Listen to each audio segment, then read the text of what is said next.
سے ایک بات کر لوں. یہ 10 محرم کا روزہ رسول اللہ صلی اللہ علیہ وسلم نے ارشاد فرمایا کہ عاشورہ کا روزہ مجھے اللہ کی رحمت سے امید ہے کہ 1 سال کے گناہوں کا کفارہ ہے. تو بڑی فضیلت ہے. رمضان کے بعد سب سے زیادہ فضیلت عاشورہ کے روزے کی ہے, 10 محرم کا روزہ. سمجھ رہے ہیں؟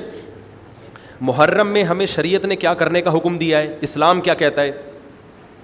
پہلی بات, اسلام یہ کہتا ہے کہ محرم میں روزے رکھنا دوسرے مہینوں کی نسبت زیادہ ثواب ہے. رمضان کے بعد تو زیادہ سے زیادہ روزے رکھیں, اور اسپیشلی 10 محرم کا روزہ 1 سال کے گناہوں کا کفارہ ہے, یہ اور زیادہ ثواب ہے.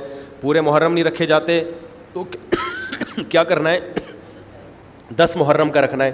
حدیث میں آتا ہے کہ آپ نے حکم دیا 2 روزے ملا کے رکھو, کیونکہ یہودی جو تھے وہ 1 روزہ رکھتے تھے, صحیح ہے نا.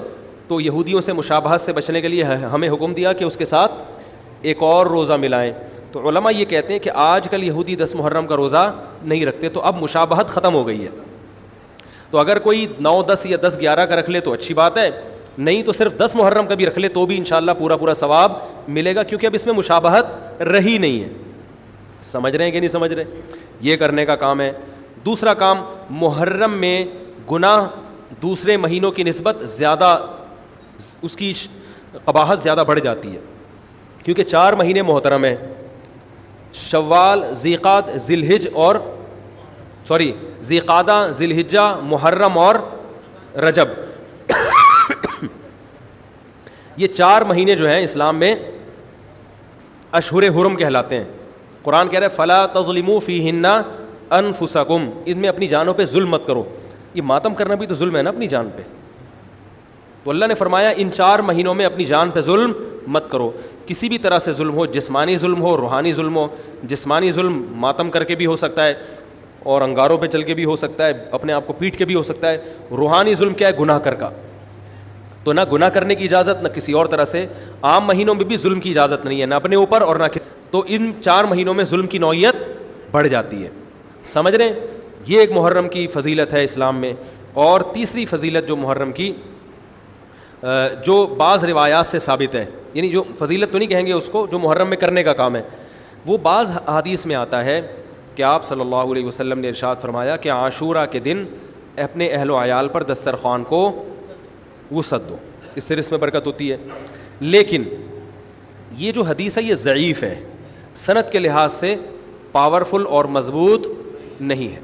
بعض علماء نے کہا کہ اس کثرت طرق کی وجہ سے حسن کے درجے کو پہنچ گئی ہے. ہمارے ہی بعض اکابر علماء کی رائے ہے, علماء جو بر صغیر کے علماء, بڑے بڑے علماء ہیں, میں نام نہیں ذکر کرتا لیکن بہت بڑی اپر لیول کے علماء ہیں, ان کی رائے یہ ہے کہ یہ ضعیف, اتنی ضعیف نہیں ہے کہ بالکل ہی مسترد کر دی جائے, ٹھیک ہے نا, اور تعدد طرق کی وجہ سے درجہ حسن کو پہنچ گئی ہے. علامہ ابن تیمیہ رحمہ اللہ تعالی, جن کو سعودی عرب میں بہت فالو کیا جاتا ہے, ان کی رائے اور سلفی علماء کی رائے, جو سعودی عرب کے العثیمین, بن باز وغیرہ تھے, ان کی رائے یہ کہ یہ حدیث بالکل صحیح نہیں ہے, اور اس کی کوئی حیثیت نہیں ہے کہ دسترخوان کو وسیع کیا جائے اور عاشورہ کے دن کھانا کھلایا جائے. سمجھ رہے کہ نہیں سمجھ رہے؟ لیکن جو دوسری طرف معتدل علماء, معتدل سے مراد میں ان کو برا نہیں کہہ رہا, لیکن وہ انہوں نے حدیث کی جو, اب اگر آپ سندوں کی تحقیق کریں گے تو اس کو بالکل من گھڑت قرار دینا درست نہیں ہے.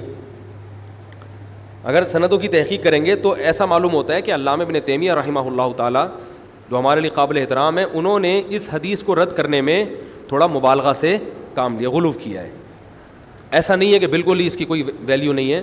تو ضعیف روایتیں ہیں لیکن کثرت طرق کی وجہ سے درجہ حسن کو پہنچ گئی ہیں. سمجھ رہے کہ نہیں سمجھ رہے؟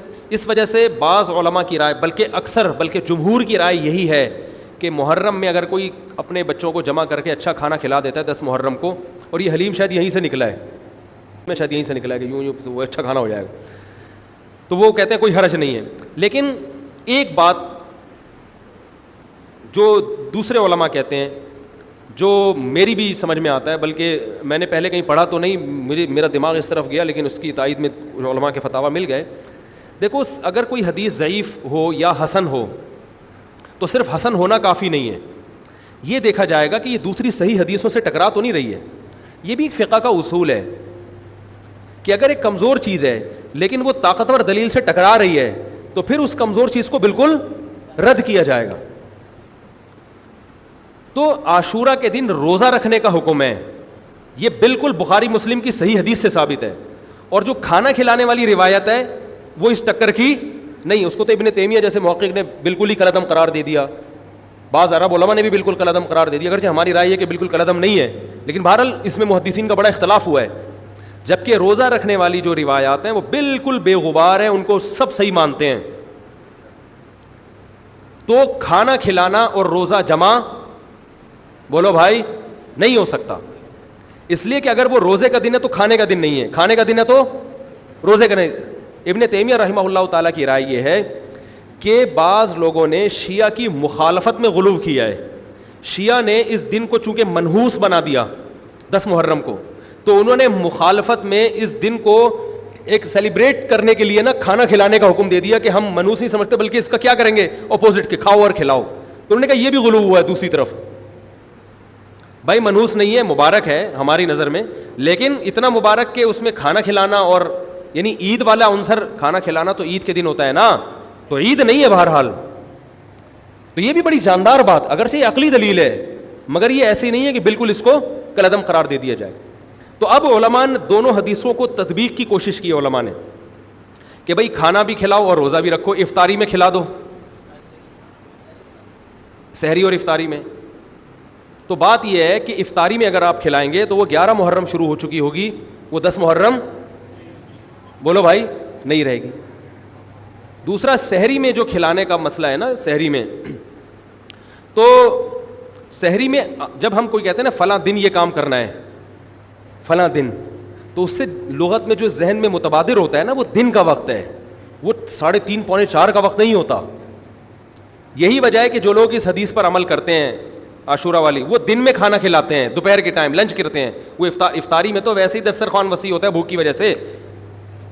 ارے بابا وہ تو ویسے ہی بچوں کو جب روزہ رکھا ہوا ہے تو اچھا کھلاؤ, سحری اچھی کراؤ, اور افطاری وہ تو ویسے ہی بھوک کی وجہ سے, رمضان میں دیکھو نا کیسے کھلے دسترخوان ہوتے ہیں.